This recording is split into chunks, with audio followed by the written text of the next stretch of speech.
Hello, everyone, and welcome to the Social Club at the end of this world and the beginning of whatever we co-create together.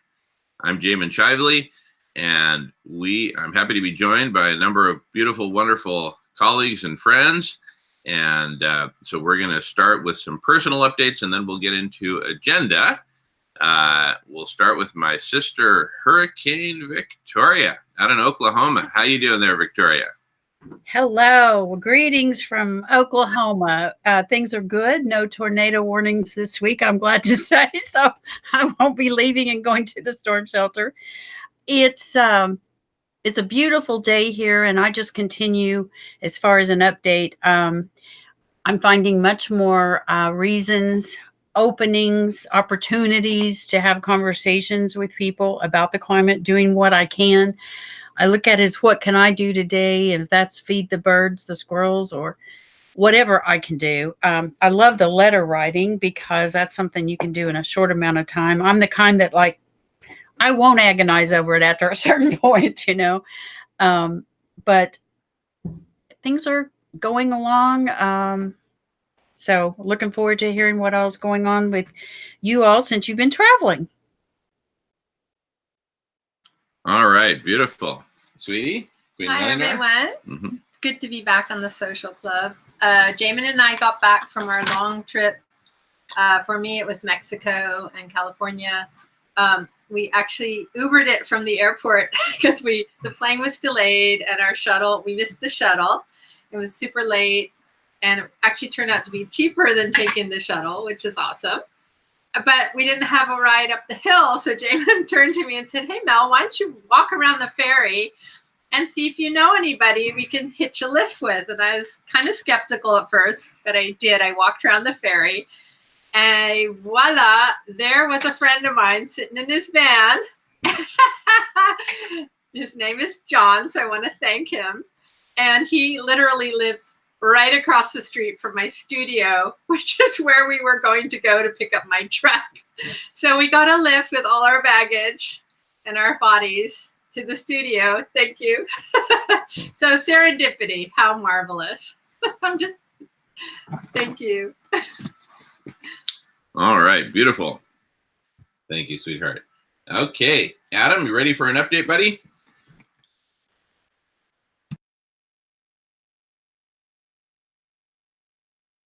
All right. Adam, we'll get back to you. Miles, you ready for an update there, buddy? Sure. Oki, everybody. That is the greeting in the Niitsitapi Nation language, or also known as the Blackfoot Confederacy. Just updating, I'm taking a course on an introduction to Indigenous Studies. I'm on Treaty 7. Some of the things that I'm learning to appreciate: 7 sacred teachings of First Nations. I have a book by a Métis gentleman named David Bouchard here. And I'd just like to share a quote that I received from listening into Skip Conover, who has his Carl Jung Depth Psychology reading group. And he did a video recently, The Symbolism of Spring Day, by the Korean pop group BTS, which is selling out stadiums in the United States right now. They base their music and dance on the work of Carl Jung. And from Carl Jung, his book here, Man and His Symbols, I'd just like to share this. Carl Jung said, "Change depends on the individual. Ask yourself if you have a powerful, animating idea to face the world. It might be worthwhile for each of us to ask himself or herself whether by any chance his or her unconscious may know something that will help us. Certainly, the conscious minds seem unable to do anything useful in this respect. So the conscious, we're really not doing very well. So maybe we do need to go inside into the unconscious. Man today is painfully aware that neither his great religions nor his various philosophies seem to provide him with those powerful animating ideas that would give him the security he needs to face the present condition of the world. Thank you. Wow, Miles, that is beautiful and very, very profound. Thank you for that. All right, Hawa. Adam, you ready there, brother? Yeah, I'm ready. Thanks. Well, I've been working on my website, and it's been a little harder than I thought, taking a little bit longer. Being able to define the definition, and so I don't appear wishy-washy on the website is the most difficult part. and soon as I think I've gotten through that now, and so I'm trying to revise my Road to Life plan, and so that it all is put together, and it's logical and easy to follow, and so that's what I've been working on. I'm hoping that by next week I'll be ready to bring it up on live. So it's just a lot of work, and the last few days I've been kind of tired and just trying to regroup and figure out exactly what I'm trying to say and how I'm going to say it. So that's where I've been. Thanks. Very good, Adam. Yeah, I know that can be a real undertaking, and I commend you for taking it on, and and revamping your whole focus, making it more explicit with a world without money. And you just keep rocking on, brother. I can feel good things coming out of it. Yeah, and I'd like to chime in also, Adam. You may have already thought of this, but I think websites are something, they're like works in progress, So I think there's something to be said about putting up like the bare bones and then just keep embroidering, keep adding over time. And I think that people can, I think that could actually be kind of an interesting process to bring people into as well, this kind of work in progress website rather than this ready-made, finished thing. I think there's a lot of pressure on us in America to have these slick, perfect things. And I think the trip to Mexico really was a good reminder for me that that things are beautiful even if they're not absolutely perfect, or they're made of beads instead of diamonds. So just a thought. Yeah, thanks, Melissa. It won't be. It'll be a work in progress still, as it all is. But I want to be consistent, and I'm not a doctor, and I'm not, so I have to. The only cloud I have is visualizing money as a poison to mankind for a long time, or humanity. And there's a lot of things I have to work out. So that's what I'm doing. It's coming. So just be patient. All right. Beautiful. All right. I'll give my update. Just got back late last night with Melissa. We were together for the last few weeks of our journey. I left here at the end of March on an emergency trip to Spain to care for my auntie and be with her and pray with her during the last days of her life there in Madrid, Spain, and my Aunt Maravillas.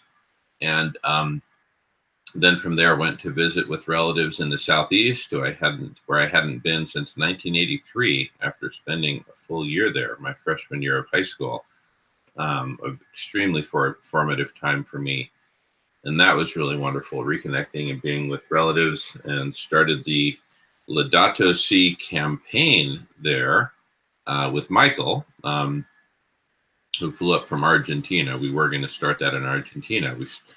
Instead, we started piloting it in Spain, and with really kind of interesting results. But the bottom line was we decided the world is not ready for a Laudato Si tour or pilgrimage. So we shifted gears and started thinking seriously about London and Extinction Rebellion there, and bringing the whole Darth Vader routine with the abrupt climate change message and the message of collective intelligence to London. Anyway, so with that simmering away, flew back to California, met up with Melissa, and we did a really nice Sierra Club dinner event with Guy McPherson, Dr. Silas Rao, and Matthew Fox was our lead speaker. And we had a really great after dinner roundtable discussion, big circle discussion that was really phenomenal. Looking forward to following up on all of that. And we got it video recorded, and we just need to get that posted. So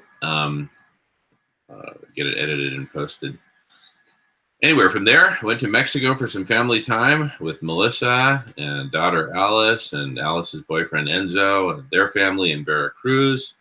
And then spent some time in Mexico City, and then with my compadres and godsons in the beautiful state of Guanajuato. And finally, San Diego for the last 3 days. Memorial for my uncle Charles, who passed away while I was in Spain, and had a really beautiful memorial for him. And anyway, all this traveling and being with different groups of people and relatives and places has really helped Melissa and me to kind of broaden our perspective. And we've got some really cool ideas percolating, which we're excited to share. And so that's my personal update. Really great to be back home. We're just getting settled back in here, just taking a deep breath. And great to be back on the social club from home base. So welcome back, everyone. All right. I'm going to learn from Jean-Francois and learn to take a breath before speaking. He was on a social club a couple weeks ago and taught us that beautiful lesson. Whew. So anyway, so we'll dive in with the agenda. Adam, you go ahead. You've got a comment, so jump right in, brother.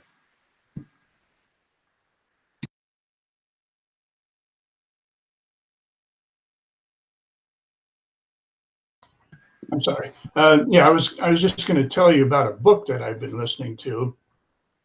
Am I working here? Camera turned off. Okay.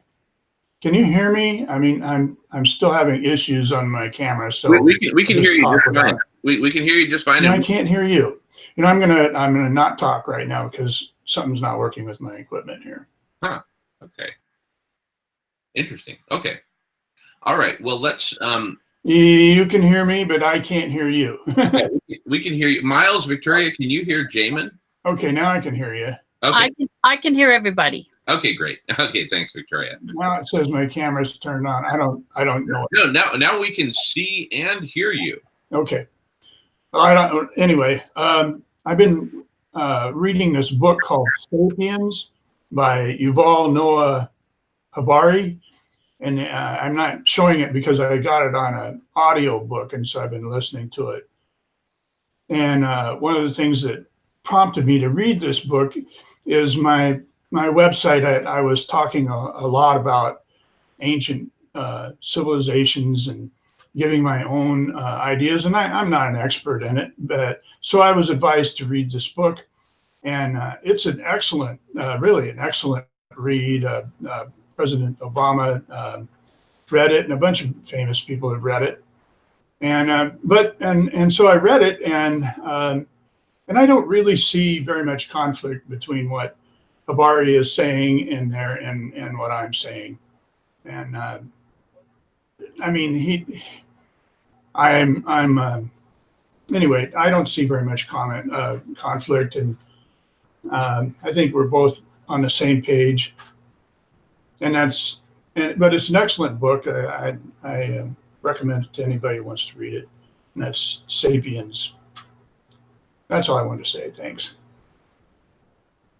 Thanks, Adam. Yeah, I've actually read that book as well, and it's a very powerful book indeed. Extremely clear writing and an amazing compilation about our species and the history of our species. And one of the things that he mentions in that book is that, and in the section on empires, and going over kind of like a review of the history of empires in the world, he says the next great empire may well be a green empire, which is certainly consistent with our vision. So thanks for mentioning that. All right, let's get on to agenda items. One agenda item that Melissa and I would like to talk about is a really exciting concept that just occurred to us yesterday while in the San Diego airport, while eating a vegan hamburger at a stand-up counter. I think the name of the airport restaurant is called The Counter. You know, it's like everyone just stands at the counter and eats. And so the idea, if you want to give a little descriptor of it, sweetheart, or I can. Okay. Imagine we launch, well, this is an agenda item, so I won't go too deep into it right now, but imagine we launch a large format restaurant that's entirely vegan, zero waste. So even if you want to take stuff home, we won't have disposable packaging. You can buy a, essentially a reusable Tupperware-like package, reusable box. Or bring your own. Or of course, bring your own. But I mean, we'll just to have options there, obviously. And the name of the restaurant, we just came up with a name last night because Melissa said, "Hey, how about inside the restaurant we have pictures of animals and wildlife and whatnot, exactly what we're not slaughtering and feeding people from that restaurant." And so we thought about having all these different beautiful pictures of animals, and then the name just occurred to us, Charlotte's Web, and just have, and that could be the name of the restaurant. Anyway, and we could also do a community cafe, say like from the hours from 9 to 11 and 2 to 4, when there's normally kind of a lull time in the restaurant eating, turn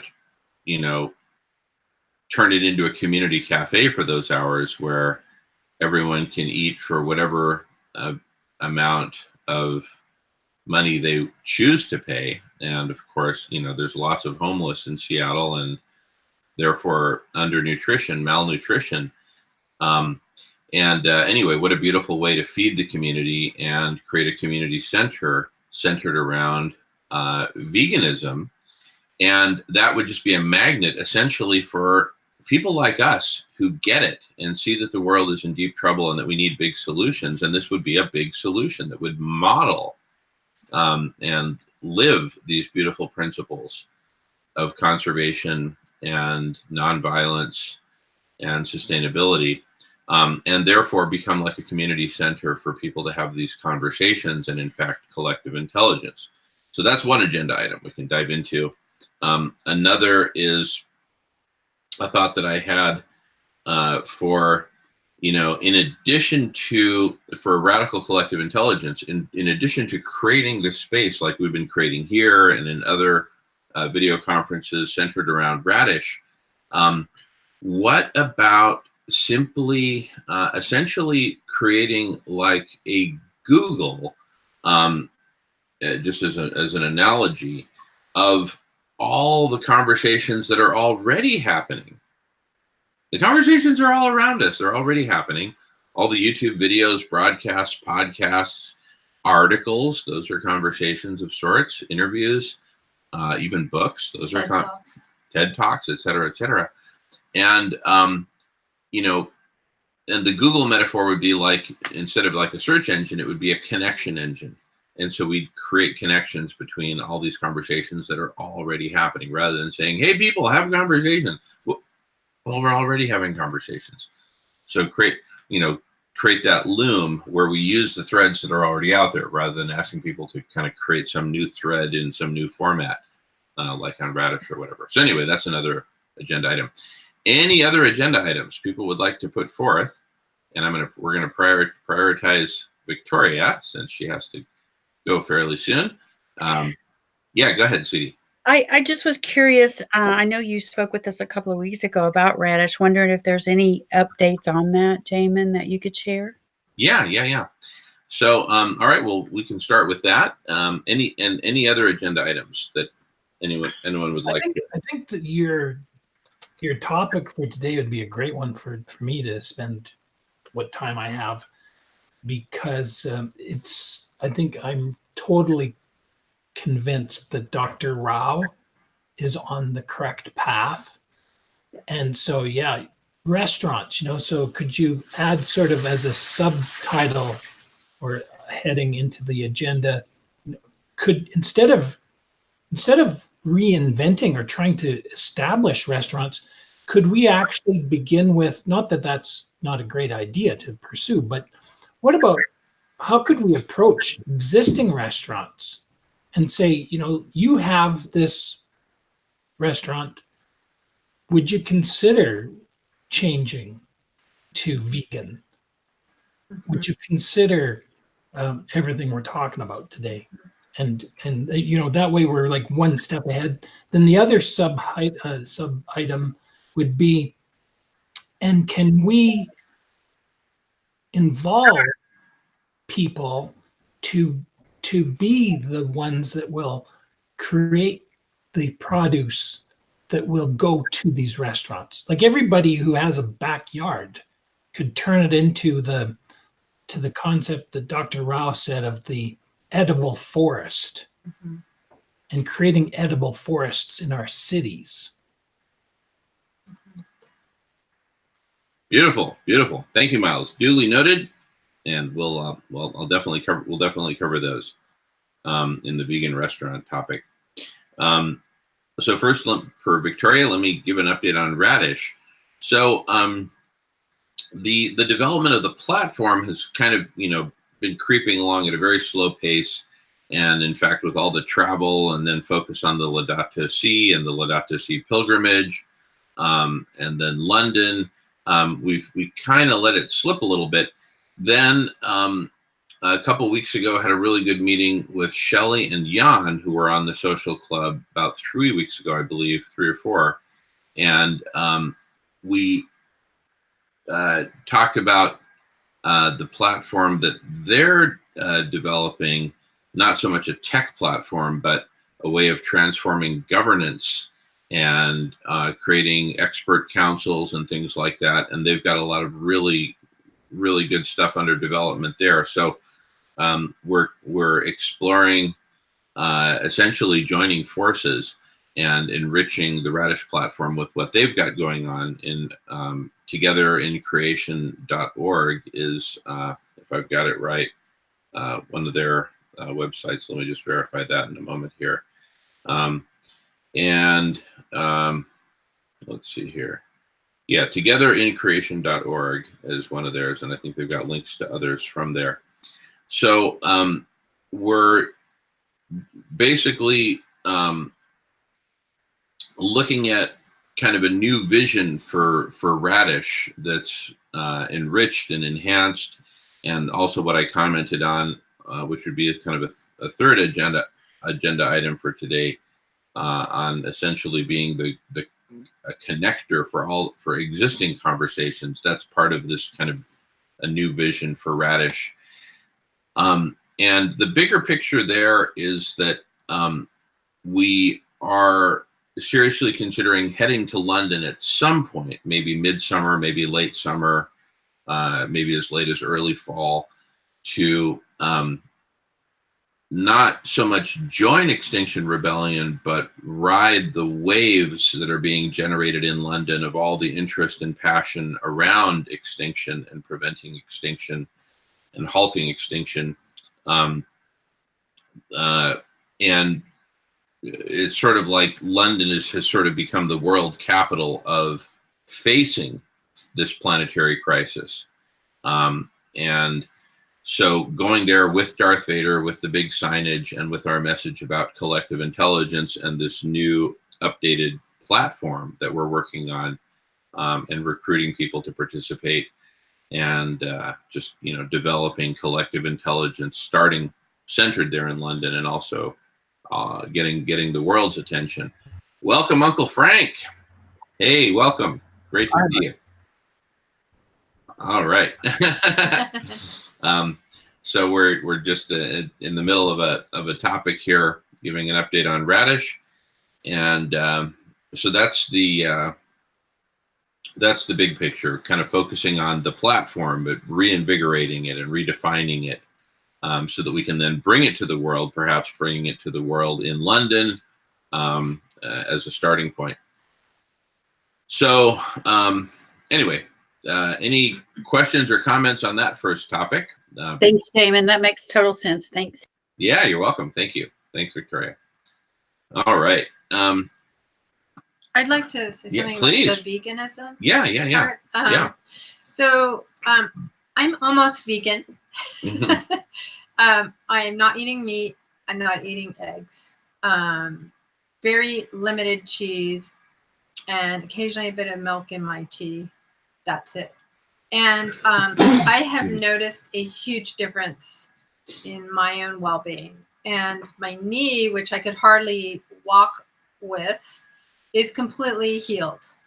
And when we were in San Diego, and at the family picnic dinner, they were cooking meat, and I said to them, "I'm really sorry, but I'm not eating meat." And I explained why and about compassion for animals. And we had a long discussion about this. And the next evening, or day rather, when we went over there, God bless them, they had actually thought about it, and they went out and bought vegan patties.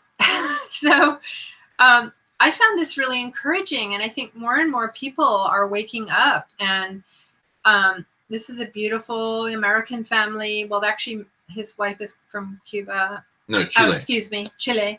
And they really took it to heart, and we had these very heartful conversations about this. And so I think, starting these restaurants could be it's really timely. And also at the airport, when we were ordering vegan food, and the one restaurant there at the airport was out of it, and the waiter said, "This is one of our most favorite dishes." So I thought that was also interesting. And, once you start focusing on something, you notice it all around you. And at the counter that Jamin was mentioning, I think I would say 2 out of 3 people were ordering the vegan meal, not the hamburgers. So I thought that was also really interesting to witness. So I just wanted to add that.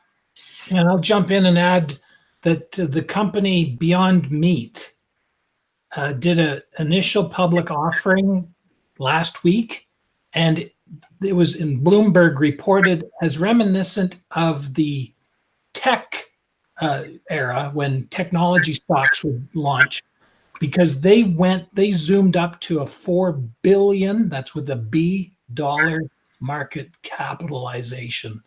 This is huge. And I would just concur. I'm striving to be vegan too. I've eliminated milk, staying away from even ice cream. Just recently had it was made from soy and coconut, and it was as good as ice cream, honest to God. Mm-hmm. And anyway, I've been circumambulating around what you said, Melissa, not too long ago, last conversation, about actually feeling the stress if you do eat something, or even looking at the meat. Mm-hmm. Psychologically, that's impacted me. And honest to God, I enjoy it better. I enjoy the food better than meat now. And this is just in the matter of the short weeks that we've been talking about it.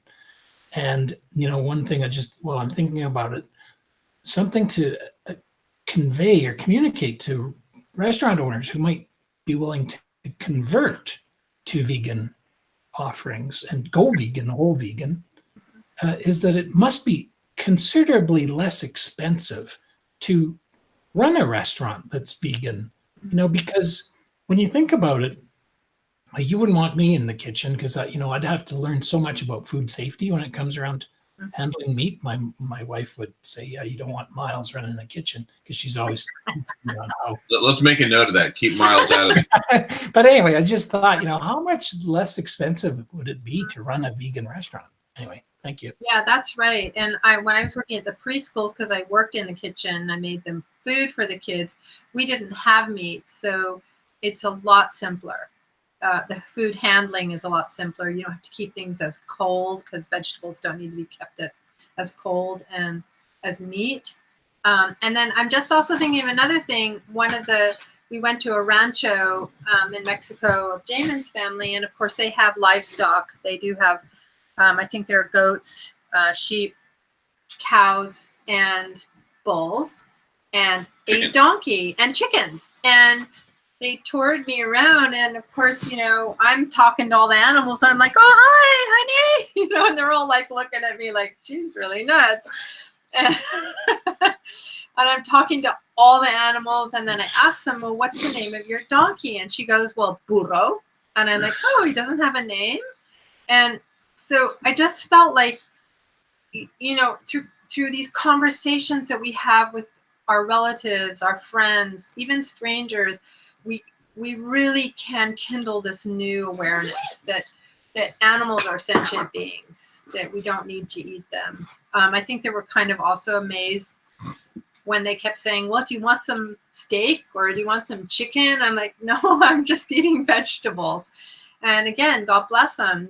They prepared vegetables and cheese quesadillas instead of, pork or beef or whatever. And so I just, again, want to encourage all of us who are walking this new pathway to keep spreading that out, like little grains, little seeds in the garden of humanity around us.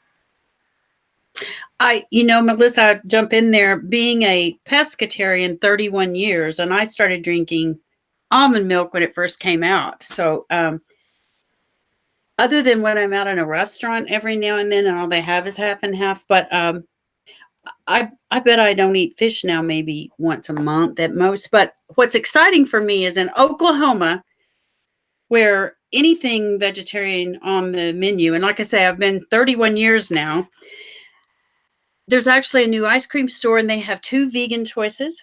And I've noticed a lot of the restaurants in the last year at least have a vegetarian choice, not vegan, but that's a step. And I'm noticing that a lot. And that's in Oklahoma cattle country. All right, beautiful. All right, up next in the queue is Adam, followed by Miles. Take it away, Adam. Hey, yeah, I like what Dr. Rao is saying about vegetarianism or veganism, and I also turned myself. I'm over 90%, probably 95, 96% vegetarian. I still eat eggs and cheese.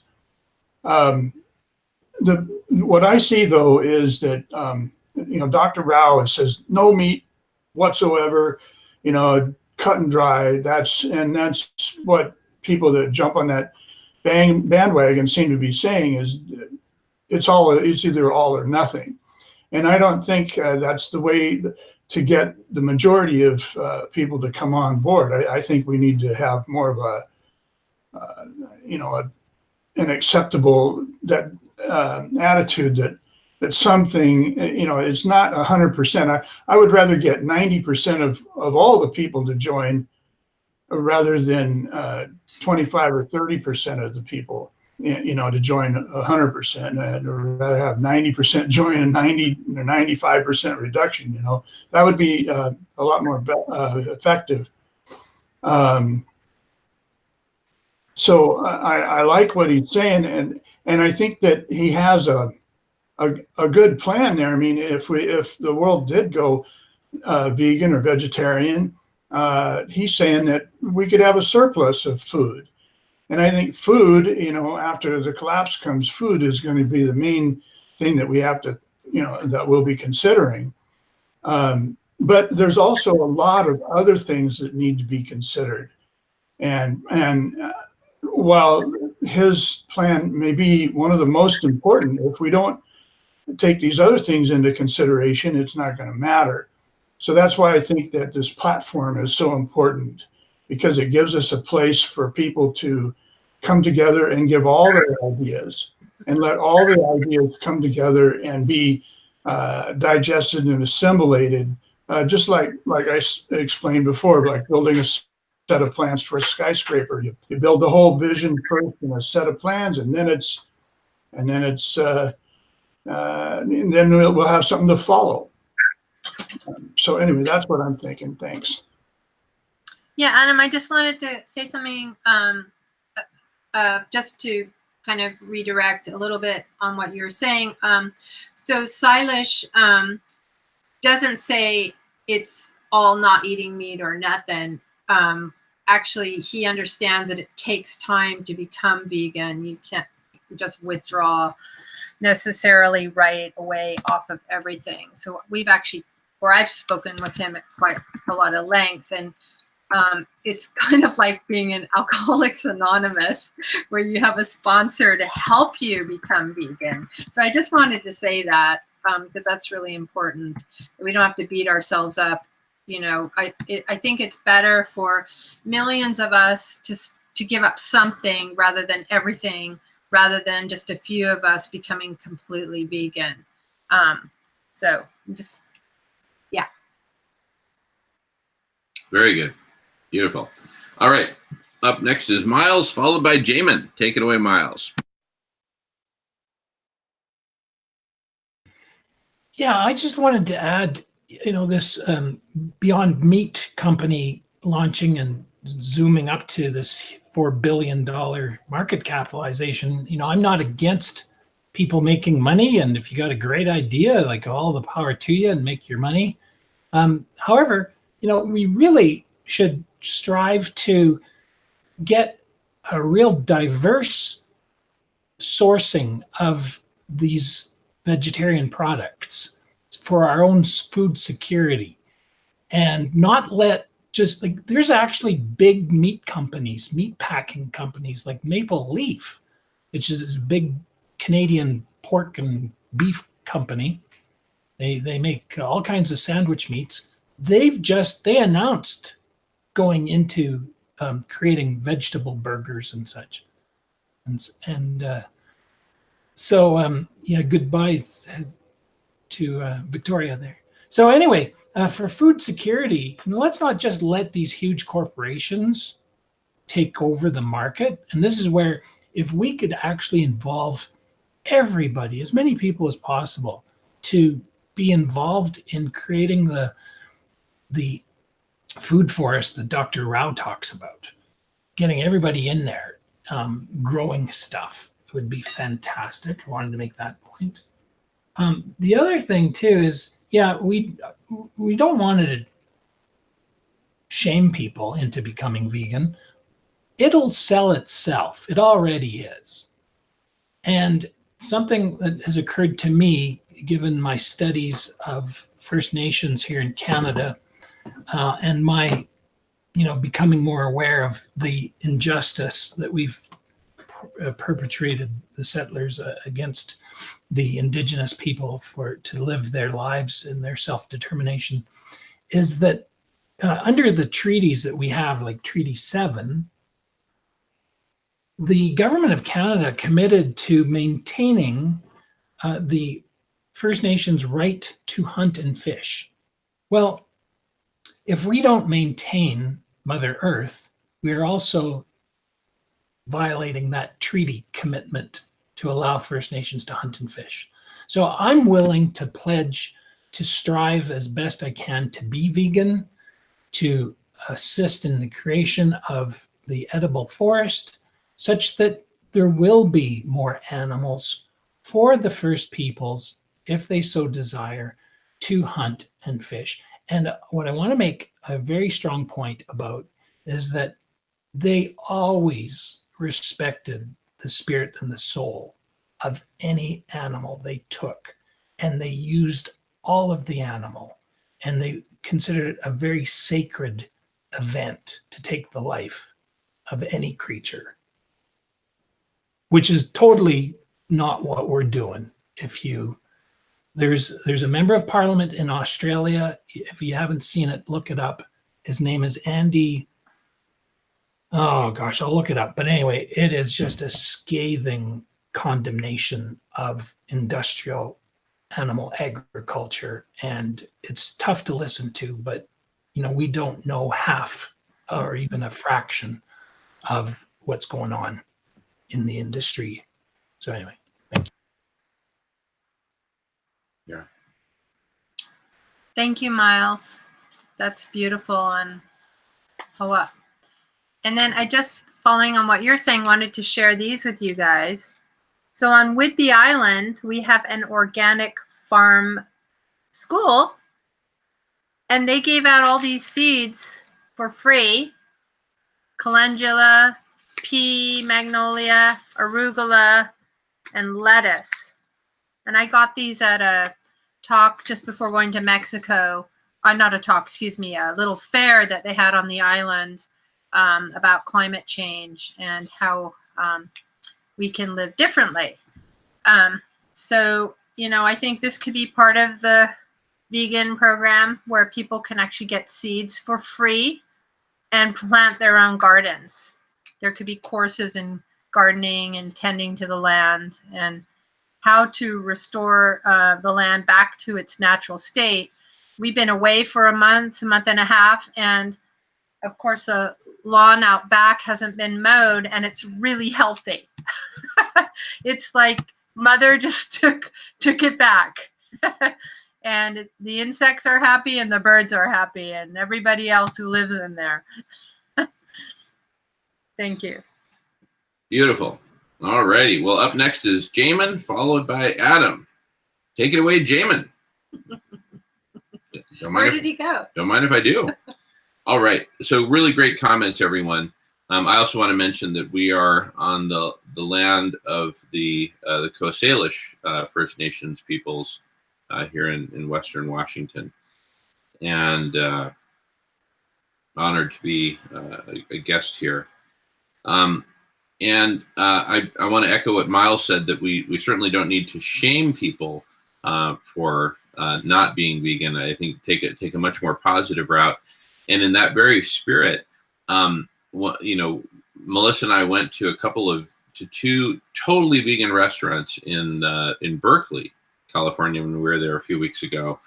And one was part of a chain that I think is probably based in Southern California, that had a kind of a cutesy, tight little name like something veg or something green or I don't know what.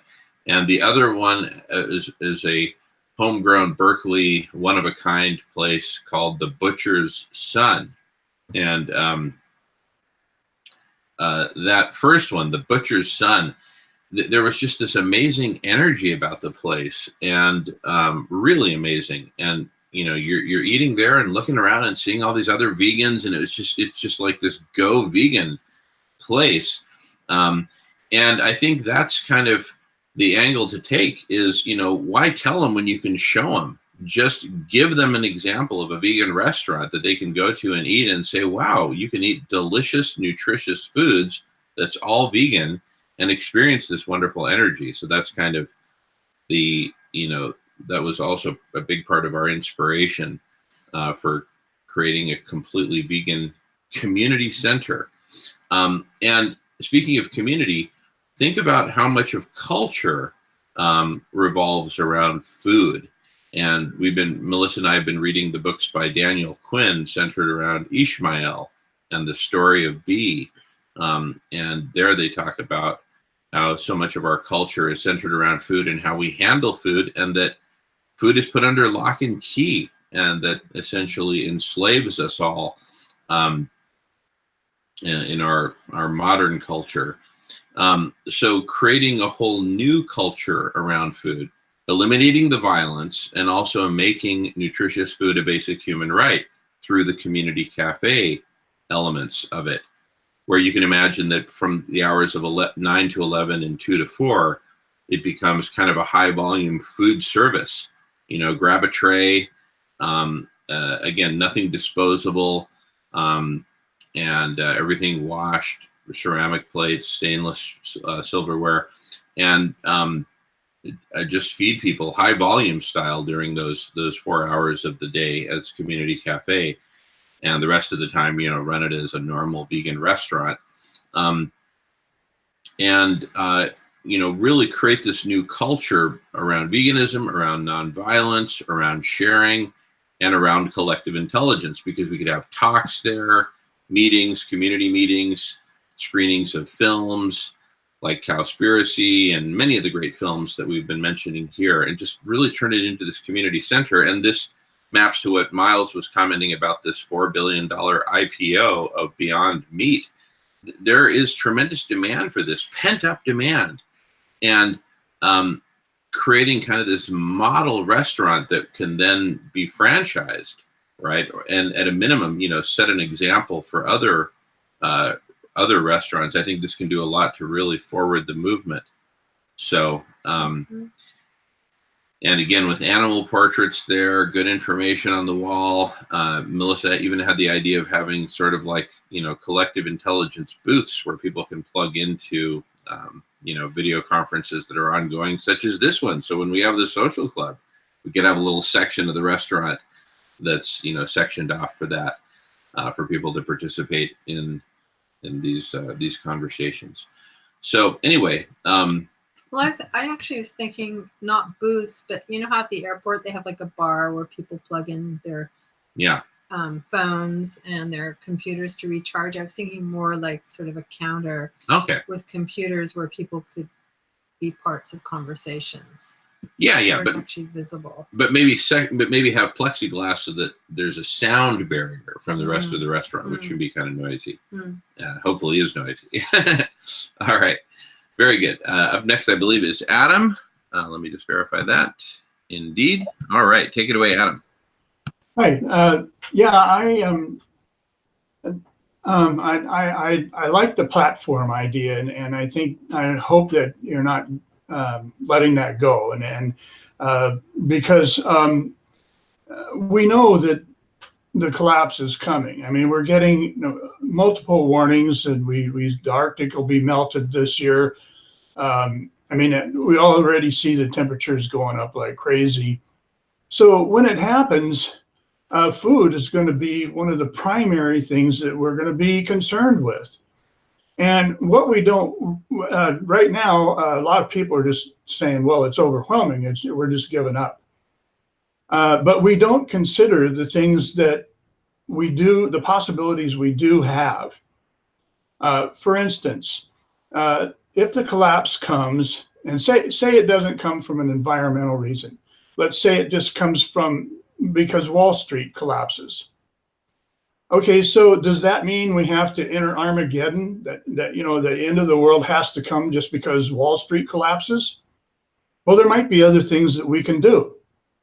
For instance, the skyscraper buildings downtown. Most of them are occupied by financial businesses.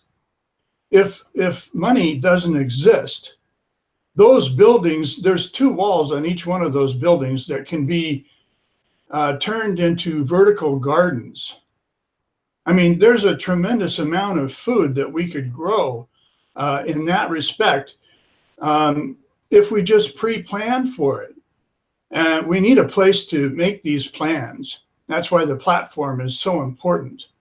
And there's other things we can do. And as the heat goes up, people are going to want places to live where it's cooler. Well, that can also be put into the plans. I mean, everything can be put into plans, but there's a lot of things we can do as far as eating and when I was in the Marine Corps, I was stationed over in Japan for a little while, and they had a truck came around all the time called the Benjo truck. I think that was the name of it. And it served 2 things. It served top ramen noodles and curry rice. And I believe both of those were vegetarian. and they were delicious and very cheap. And so there's a whole lot of things we can do. Dr. Rao says that we here in the United States, we feed the animals that we're going to eat 5 times as much food as we eat ourselves, just so that we can eat them. Well, this is ridiculous. And it also represents a great amount of food surplus. The Dr. Rao says if we didn't do that, we would have a surplus of food. So when the collapse happens, we're facing a food supply that's super greatly diminished. That, I mean, the oceans don't have the food, don't have the fish in it. The feed or the biological stock of the oceans is reduced over 90%. I mean, it's just terrible. What we're looking at is, when the collapse comes, is instead of having 100% of food supply, we're going to have like probably less than 10%. Well, we can make up for that if we turn vegetarian. Anyway, there's a lot of things we can do, but we need a place to organize and say this, and that's what the platform is for. So that's all I'm saying. Thank you. Yeah, good one, Adam. I mean, we really need to stop polluting the rivers. We've got to clean up the water. We've got to stop polluting the oceans. We've got to stop dumping chemicals into the soil and stop polluting the air. And we really need to not just think about feeding humans. I get that, but we need to leave habitat and food for all the other species as well. And that's a major shift that humanity has to turn around that corner and understand that. I think that's really huge. And we've got to do it, and we've got to start now. Yeah, Miles is next in the queue, but in the spirit of kind of quick comments on the heels of comments, Adam's comment, and yours, sweetie. We have to do all this holistically, and we need a pathway, a way to get there from here, with a nod to Adam's Road to Life plan. And so that's why my focus is on collective intelligence, so that we can create the capacity to come up with a viable plan to get there from here. I mean, we all know what needs to happen, but how do we get there from here, right? How do we stop polluting? How do we stop all the violence? And I believe we need a higher form of intelligence to figure out a way out of this gridlock that we're in and this death spiral that we're in. Pick your favorite metaphor. It's real, and it's killing us all. And so that's why I just want to second Adam's motion that we got to keep going with the platform, because that's what will give us this higher form of intelligence with which we can figure out a viable pathway for how to get there from here. All right. Up next is Miles. Take it away, Miles. So I recently ordered a book called Resilience. I can't remember the rest of the title. I was trying to find it right now. But anyway, the lady who wrote this book is from the United Kingdom, and she was interviewed on Collapse Chronicles, the YouTube channel. And it was really interesting because she's taken a look at all the things that people can do for resilience. And part of it is food security and knowing how to deal with situations like if the power goes out, if there's a complete collapse. And I think one of the things what attracts me to Dr. Rao is because everything that he says it makes scientific sense. And it is the one solution that, to me, is the most eloquent and obvious, which is to just rewild the planet as best we can.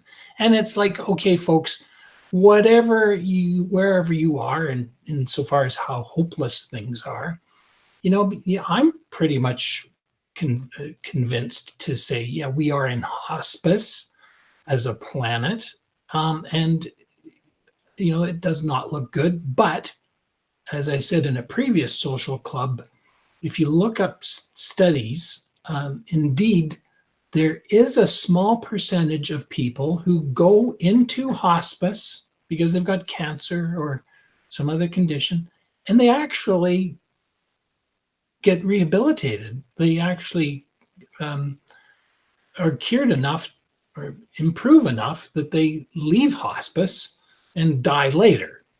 So indeed, in spite of some people who say, oh, it's pretty much hopeless, I'm always going to say, well, I'll use that as the hospice as an example. Not everybody dies. So we've got nothing to lose, but to actually live as healthy as we can, make things as comfortable and healthy for all the relations, all the animals on the planet in whatever time we have. And, I don't even want to debate how much is anthropocenic, human caused versus just one of the many natural types of cycles and geological eras that we've seen huge changes in the planet. So, nevertheless, food security makes sense no matter where we're headed. Having, security to be resilient with our own power and our communities and governance, having that as resilience as well, not relying on, some cavalry to ride in to save us if things do collapse, because we won't be able to rely on emergency medical services or emergency measures organizations like FEMA. They just won't be there. So we have to create these villages ourselves and be ready as best we can, and and working cooperatively and in a spirit of love for everybody. Hey, can I comment on to Miles there real quick? The idea of being in hospice may seem good to you, but ask the young people if they like that idea, because we've already had our lives and they have the rest of their lives to live. So if there's any chance at all that we could come out of hospice, then I think we should be focusing on that chance. And like I said, if there's a small opening, humanity should be sticking its spear into that hole and making it bigger. And not just talking about it. And I think that we can do this on the platform. Thanks. Yeah, thanks, Adam, and Miles. I'm really glad that Jamin, you and your colleagues are working on the platform. I think that's really necessary. For me personally, what is important is working with the grassroots, so working with youth and working with the people I encounter wherever I go. And I'm going to keep doing that because I find that that's really activating people. And Adam, what you're saying is just reminding me that recently through the family, we've come in, I've met some young people, they're in their late 20s and early 30s, and they are depressed. And so how can we work with this youth to help them through their depression to find meaning? And I think that we're at this spiritual crisis, having a spiritual crisis as well as an environmental crisis and a cultural crisis. And these young people are living these lives that don't have meaning. And they're caught in this kind of cycle of having, they're graduating from college or high school, having to go out and get these meaningless jobs to earn money when they don't even actually earn enough to pay off their student loans if they have them, or really to rent an apartment and take care of themselves. A lot of them are living at home, and they're very, very depressed. And Melissa, why are they depressed? Because the only vision we have for what to do when the collapse comes is the vision of Armageddon, or this horrible vision. What we need is to develop a new vision, one that shows us the positives, what we can do. I agree. Nobody's putting that together. That can be put together on the platform. Yeah, and I think, Adam, I don't think we're saying anything different. I think we agree. I'm just saying that there are these two parallels that I'm seeing that can happen now. One is the platform, but one is kind of working hands-on, a lot of us adults who are on this pathway to help inspire youth to find meaningfulness and to be contributors to this new story rather than kind of buying into the old paradigm still. That's what I was saying. Yeah, in fact, Melissa and I were exploring over the weekend after having these conversations with relatives in their 20s and early 30s who are depressed and kind of hopeless, feeling this hopelessness, is that we could do to involve this youth in the collective intelligence. We could do some retreats. And we got inspired to create a retreat, a concept that we've been kicking around. One retreat for young men, another for young women. The one for young men could literally be called the Lost Boys. The Lost Boys. We go on a retreat and we start by acknowledging the obvious. We're lost. We're in a death spiral and we don't have a plan to get out. Therefore, let's create the plan. Therefore, let's create the collective intelligence. Let's participate in this. And that can be like a rite of passage for these lost young men to become warriors, protectors, and defenders of Mother Earth, applying collective intelligence. I mean, what else are we going to do? Really? Well, I can answer to that. Please. We have what people don't realize is that we can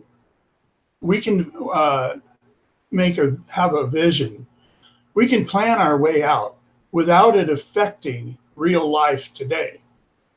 All these problems we face today are huge. They're so big that we look at them and we say, well, it's over. We're in hospice.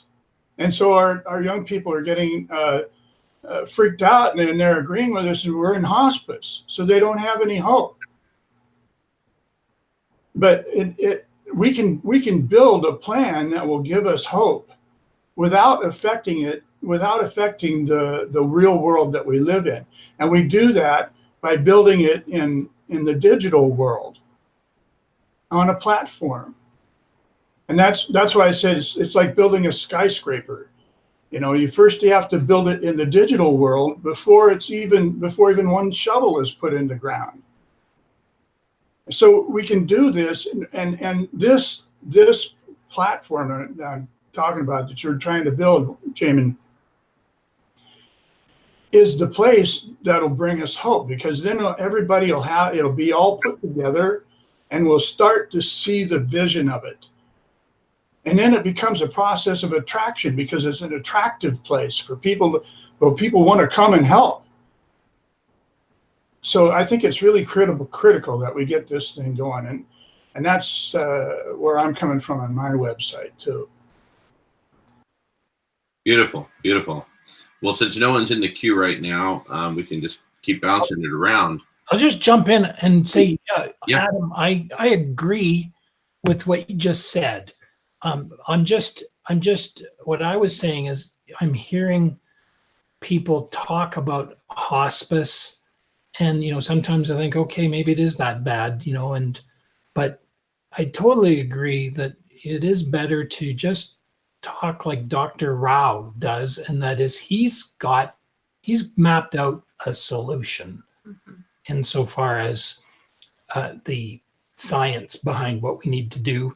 And the platform that you're talking about, sure, that gets into the granular nuts and bolts of how do we implement Dr. Rao's concepts everywhere, and organizes, Jamin's mapped out with his swarming exercises. How do we optimize the resources and the people and get them all together to come up with things that actually implement change?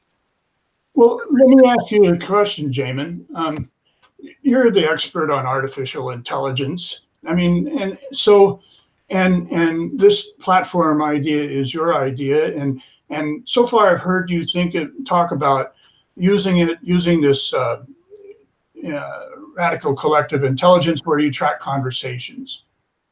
What about all the other advances in artificial intelligence? I mean,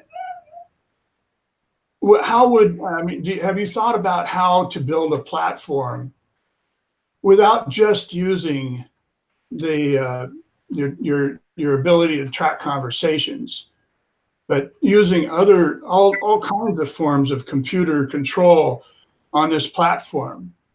I mean, I was thinking if people just filled out questionnaires, then the artificial intelligence could build a profile of humanity as a whole just by looking at the answers to all these questionnaires. I mean, there's a lot of different ways we can do this, but it seems like you're the one to really lead this effort. And I wonder, have you thought about how that's going to work? Yeah. Well, first of all, you're correct to point out the main application of artificial intelligence that I've been envisioning for use on the platform is connecting people, connecting the right groups and individuals based on what they're saying, based on what they've published, on their resume, on any information that they wish to expose about themselves, including answers to questionnaires or interviews that the AI can do of the individual. So connect people and organizations and information, published articles, published reports, books, speeches, whatever. So connecting people and information so that the right combinations of people armed with the right information can then go ahead and make the advances and create the ideas, co-create the designs of solutions. That's been the main application.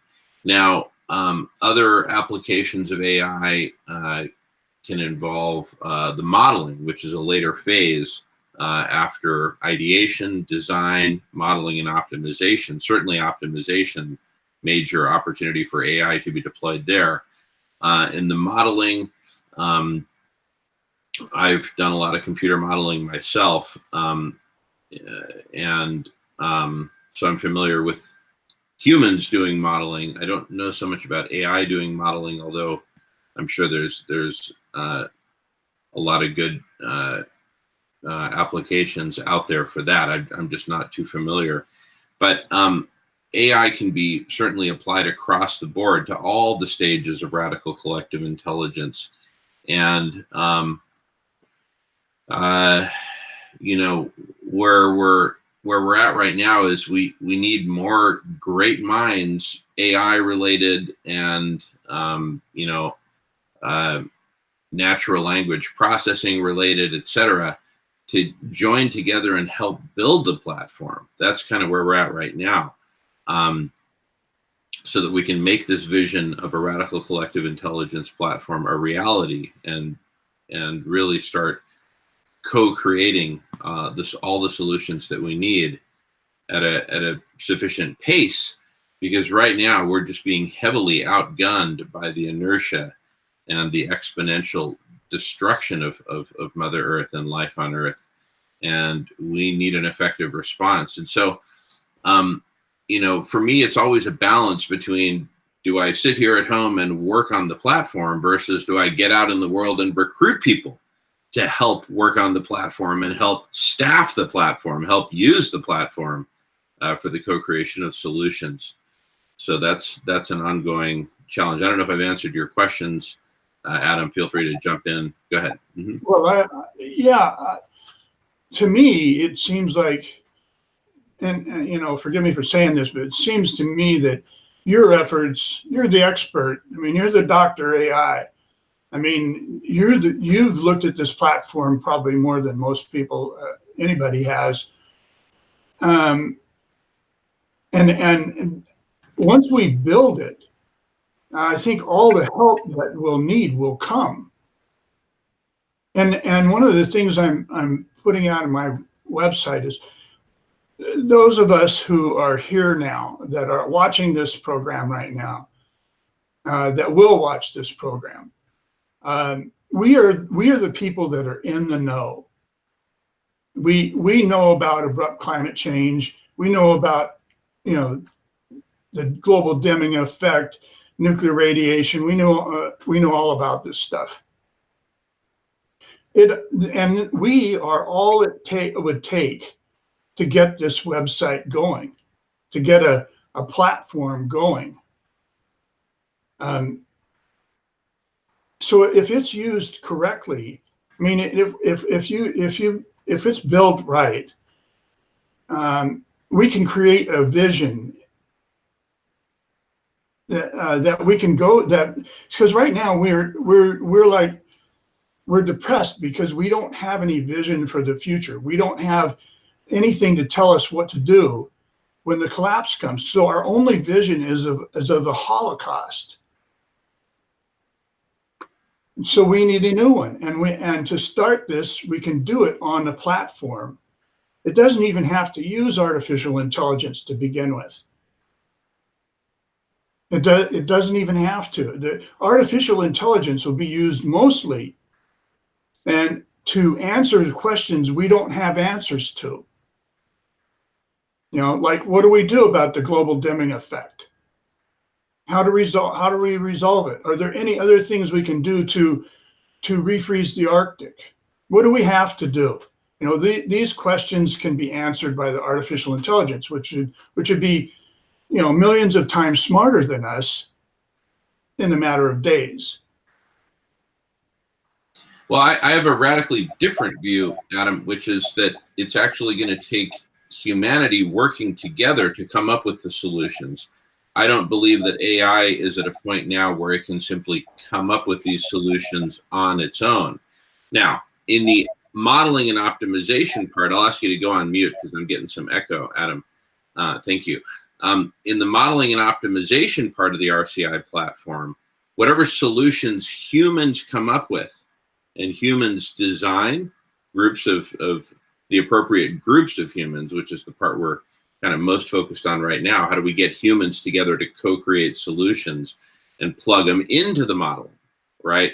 Once we've got thousands, you know, tens of thousands, hundreds of thousands of different solutions plugged into the model, that's where the optimization part, and that does use AI to figure out which mixes of these solutions to apply in which sequence. That is AI. That's where AI can help.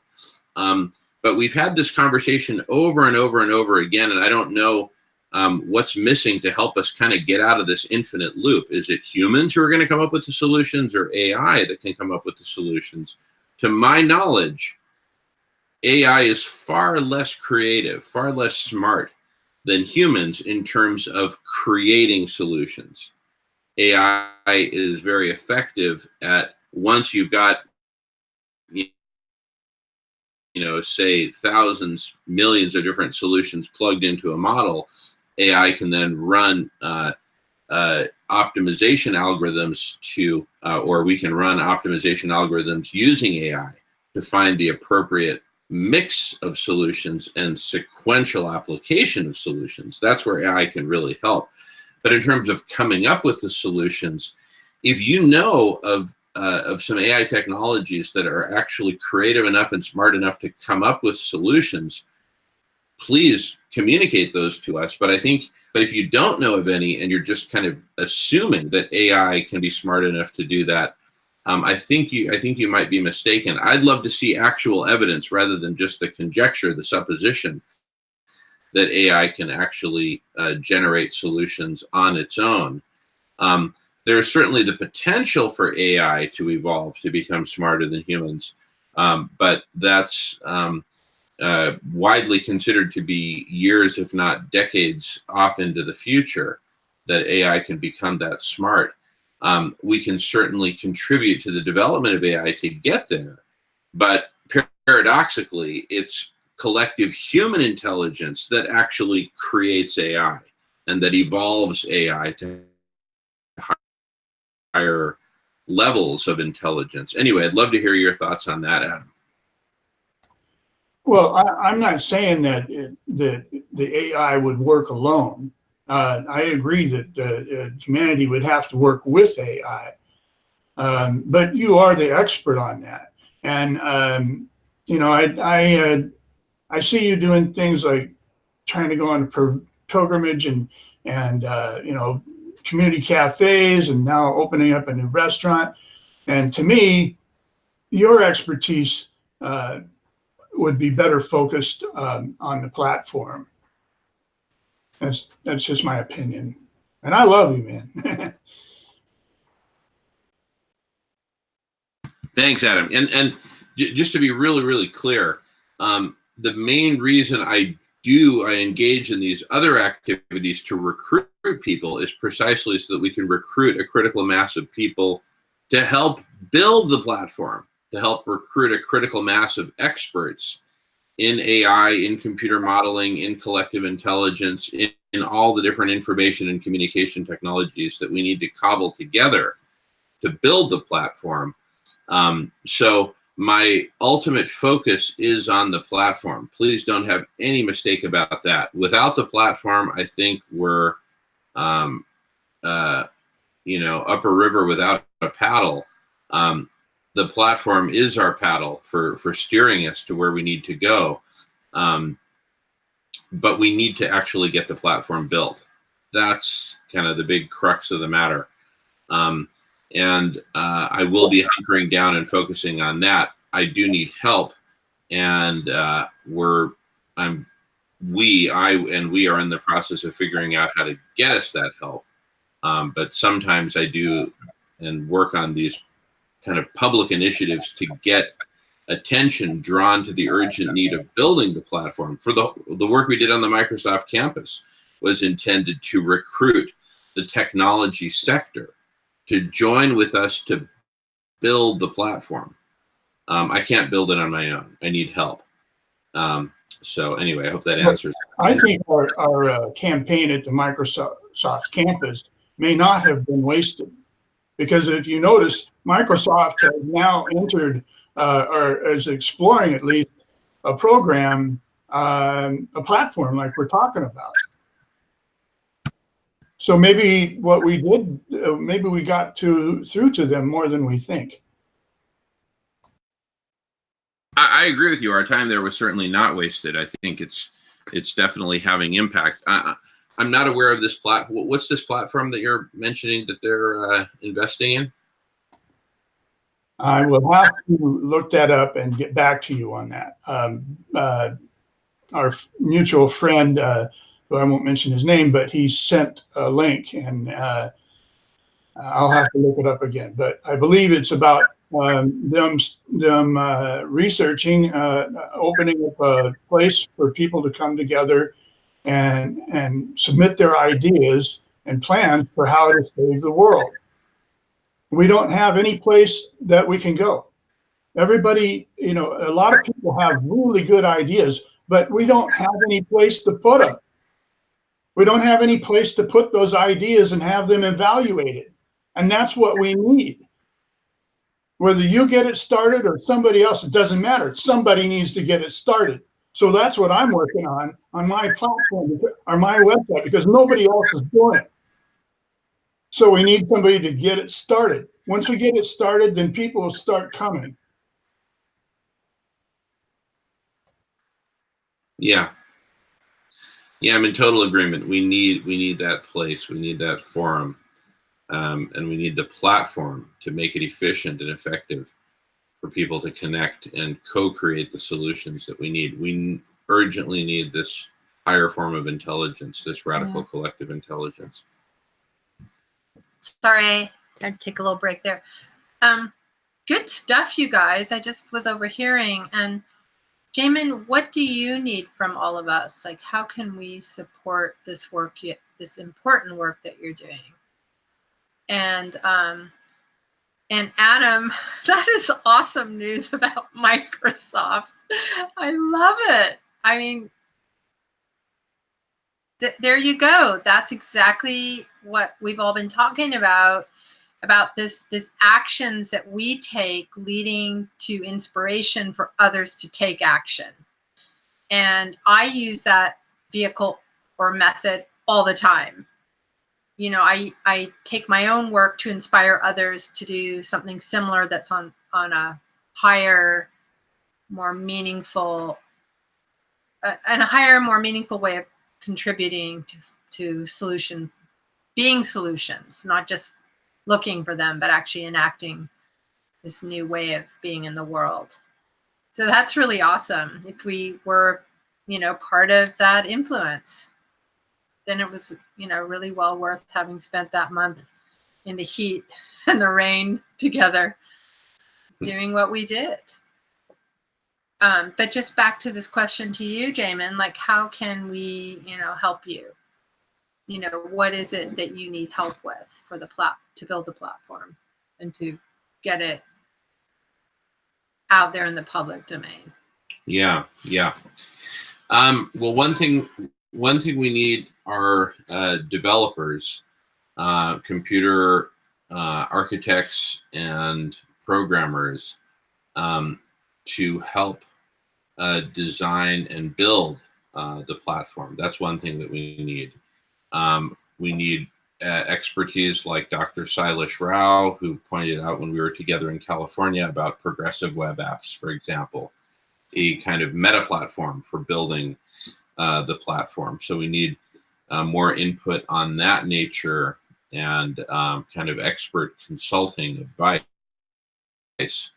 on how to build the platform. So we need experts, and we need consulting, and we need software architects and engineers to help us architect and build the platform. We need all the above. So what you're saying is we need professional help. That's right. So we need money, because they need to hire people that will help us, that will professionally work on it and make it happen. We need to hire a platform developer like Microsoft to develop the platform that we want. Well, maybe not like Microsoft. They might be a bit too big and bureaucratic for what we need. Yeah. But the point about money is definitely valid. If we had a significant budget, then we could hire the people we need. Although with the budget we have, like for example, with progressive web apps as a meta platform, Dr. Rao mentioned that we can get the coding for that very inexpensively. So I think within the budget that we already have, we could fund it if we found the right developers and if we had the right expertise, consulting experience to get it architected for progressive web app development, for example, if that's the way to go. So it's not so much just a matter of money. It's getting the right expertise together to help guide our efforts. So how do we put a call out to find these people? Ideas, anybody? Like, do we post it on Facebook, social media? Do we contact computer companies like Microsoft, Google? I don't know. If somebody was going to had a bunch of money and they wanted to donate it to this effort, how would they do that?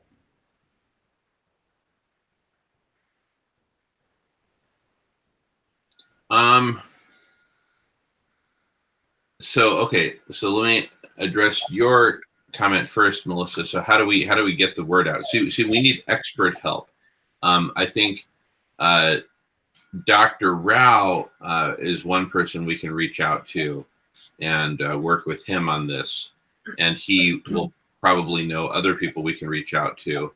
And I think we can convene a forum of such experts and show what we've developed so far in terms of the design, the concepts of the Radical Collective Intelligence platform. And so I think this sort of advisory board would, forming an advisory board around it would be a kind of a good place to start. And I'm really glad, Adam, that you posed this question and you're being persistent and insistent, because I'd like to second what he's saying, you know, Yeah. about really important for you and us to focus on this. yeah, And I would even suggest that, like, this week, get in touch with X, Y, and Z and start putting feelers out. And I also think funding is really important. So if anybody on the social club and beyond out there has ideas for funding, contacts, please get in touch. Please suggest things, you know, so that we can get this moving forward now with urgency. yeah, That's what I've been working on and with my website. But I intend to refer to Radish for the actual building of the platform. What I'm doing is envisioning how the platform will work and how it will become an attraction to people. And one of the attractions that I see is that it would have the ability to break the language barrier. And we have technology today. We have instantaneous voice translation. Why couldn't that be put into the platform? So no, and it can't. Pardon me for interjecting, Adam, but I think this is one of the many ways in which we deviate from the main path, is that we start speculating about different technologies that can be implemented, and we spend time kind of spinning our wheels talking about that.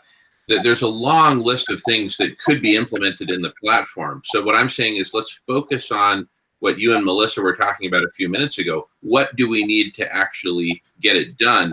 And I think brainstorming about, oh, we could do, you know, simultaneous translation. I think that actually gets us away from the focus. What is the critical path to getting the platform built? We don't need more brainstorming. We've done that for years. I'm still focusing on how to get it done. I'm just saying that one of the things to make it attractive, I mean, one of the ways to get it done is to make it attractive. And that's just one of the things that can be done that will be attractive about it. That's all I'm saying. Yeah. And, you know, I think we don't, as far as I know, there's no website you can go out there and actually that, I mean, there may be, but we have the technical ability today. Why can't we just do it? Yeah, because what we need are the resources, human resources, financial resources, time, etc., to cobble together these different components that already exist, right? So is it worth taking it as a project to one of the companies and actually be a subcontractor in that place and create this? Well, there would have to be a company that would be willing to take it on as a project and invest in it. And it might be worth investigating that as a possibility. That's what I'm trying to do on my website. I mean, and I'm really an unknown. So I don't know that I hope I can have some success, but I think you would have a lot more chance of success than I would.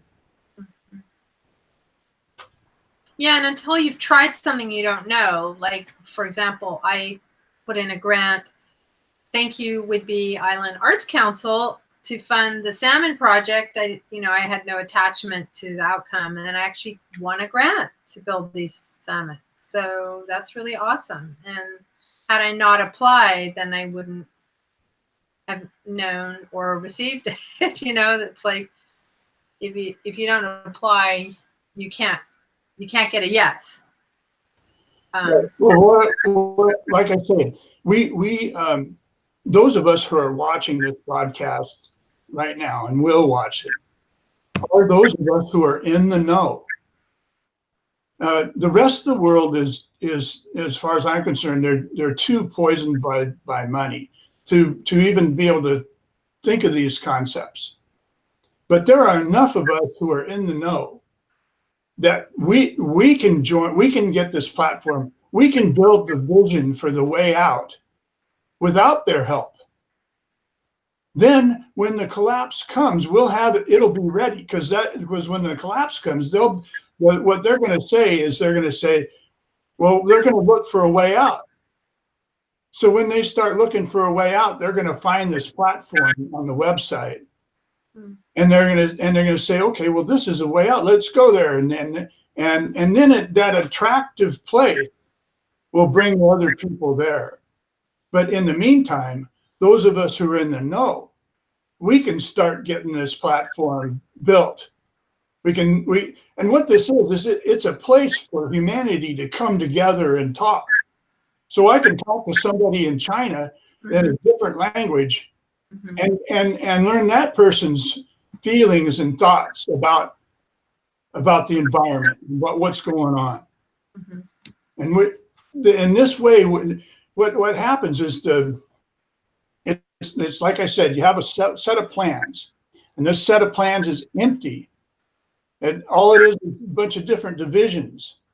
So as we have experts that work with computers and search engines and stuff, and as they answer these individual questions, we divide it up into different questions, and different topics.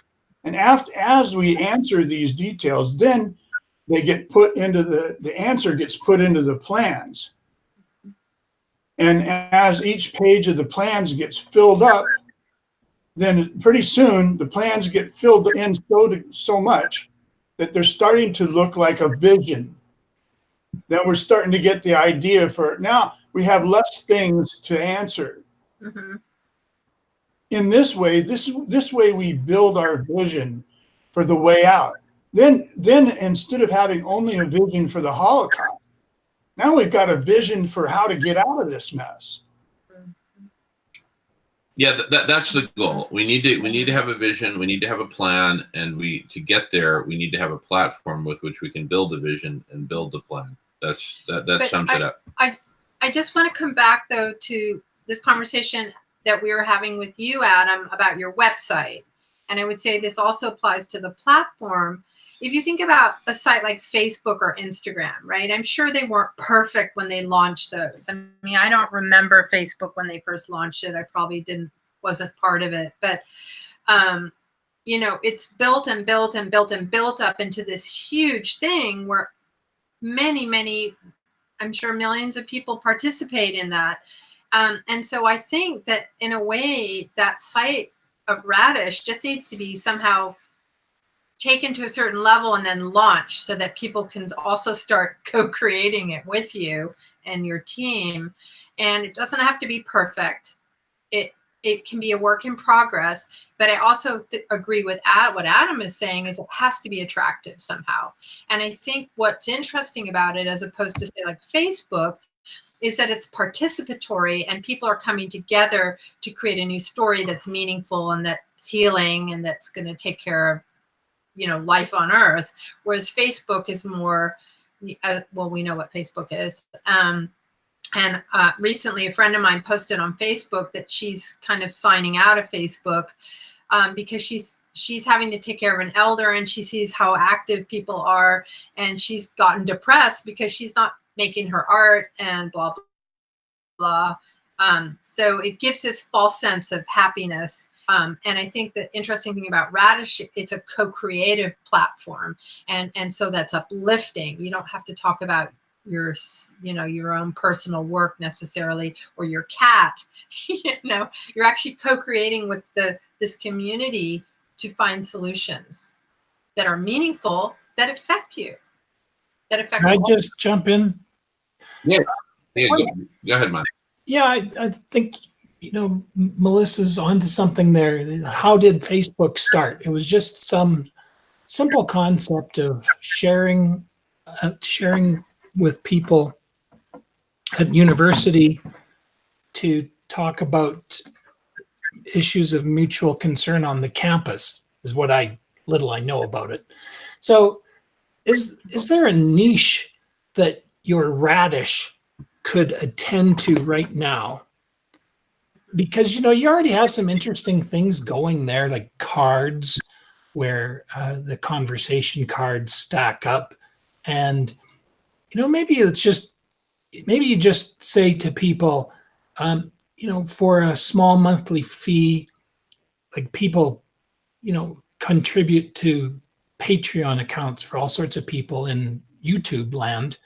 And maybe you just say, for a Patreon contribution, you're welcome to create your own conversations and instead of using YouTube, which, for example, here's a selling point. YouTube is apparently, I don't know specifically, but some people who want to talk about things other than business as usual because they're promoting ideas contrary to business as usual, they're being defunded.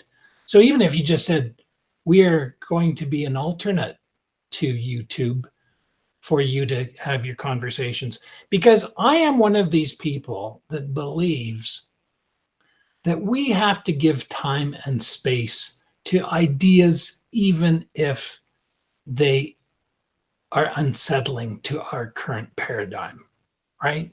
So even if that was a selling point for your Radish platform, that you're open to people who have ideas that are contrary to the current paradigm, and so, for example, in talking about funding, I'm not an American, so I don't have any control over this, but I was watching an MIT forum that is on the 911.org site and encourage people to listen to this because it tells and these are people at MIT. Now, these are brainiac type people, and they are speaking up against, in this forum, Modern Warfare Forum. In it, they state that 70 cents, that's 70 cents of every dollar you as US taxpayers send in is going to military or military related expenditures, spending 70 cents. So, I'm in Canada and I can tell you that single payer, single tier healthcare works excellent. Thank you very much. What that means is some of our taxpayer money goes to pay for basic healthcare. If I have a heart attack while telling you this, I will have to pay for my ambulance, about $300, but I will not have to pay for anything related to getting my heart fixed. So anyway, talk about funding for your platform. Like, one of the things to do is to say, okay, we got to get our priorities straight. And now, finally, I'd like to also add that Greta Thunberg, the Swedish activist, has apparently some connections to an organization called We Don't Have Time. And We Don't Have Time is producing an app which will allow people to rate companies as to their environmental footprint and whether they're being hypocritical or not. So something like, what's that? Travel Advisor, TripAdvisor for companies, as to whether they're walking the climate crisis talk or not. So it's a little niche that they have, and they're trying to create this app. And I don't know how they're doing, but maybe you want to reach out to them and say, hey, I've got something that would be complementary to that. Sure. Good idea. Good suggestions. Yeah. All of you. All right. Well, we've got a lot to work on. We're a couple hours in, so Melissa and I are kind of running out of steam here ourselves. So I'd like to make a motion. We go towards wrapping up. Any final comments or thoughts before we do that?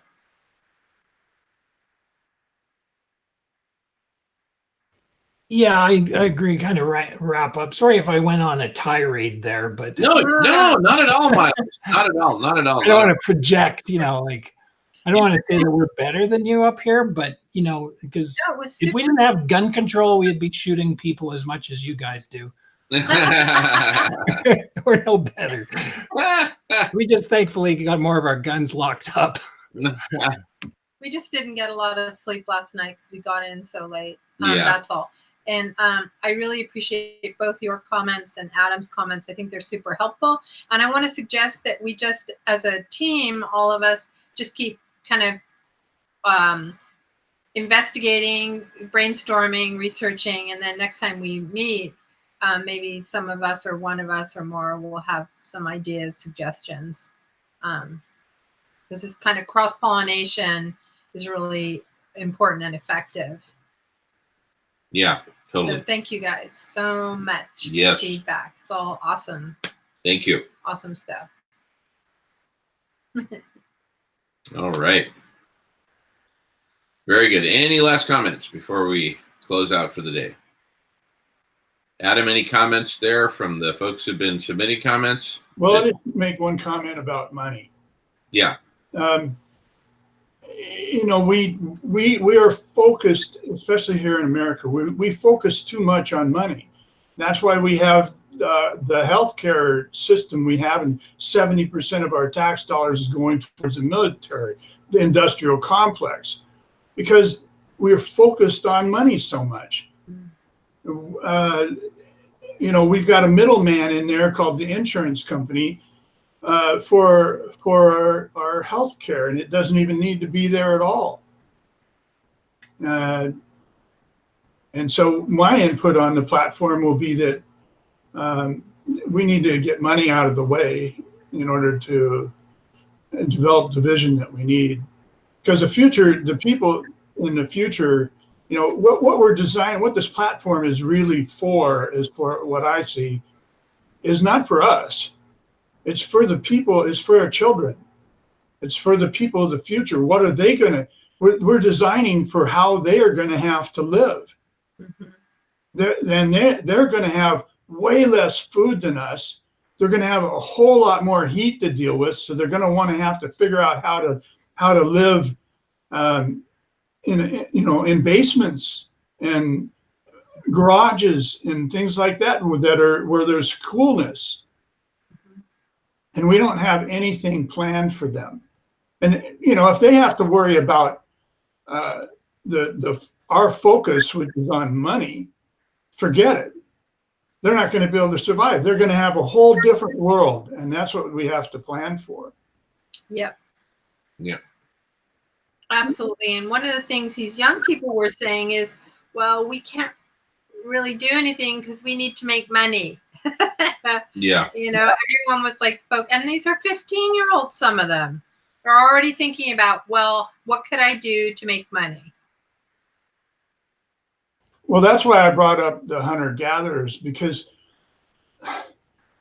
what we've done as a civilization is we've replaced, when we were hunter-gatherers, we got our sustenance straight from nature. But we've replaced that with an artificial, now we get our substance not from nature, we get our substance from money. Money is artificial.